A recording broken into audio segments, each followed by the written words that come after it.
अस्सलामुअलैकुम दोस्तों, क्या हाल चाल है भाईजान। वैसे पूछना बनता तो नहीं है, लेकिन फिर भी सस्ती कुर्बानी ठीक है, बताइएगा कि रेट शेट जो है ना, अगर आपको इल्म है तो क्या चल रहा है बकरे का ओमान में। ठीक है जी। वैसे ऑनलाइन तो MLS और दीगर जो हैं वो 49 पॉइंट समथिंग से शुरू हो रहा है, यानी 50 रियाल आ रहा है।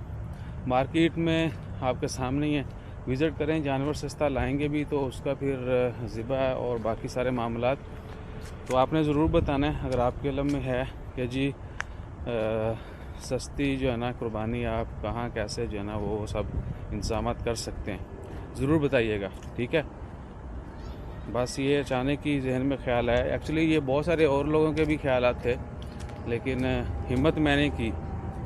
ਹੁਣ ਤੁਸੀਂ ਅੱਧਿਆਂ ने कहना है भाई ने कि 5-7-10 रियाल का फ़र्क होना है तो शुरू हो गया।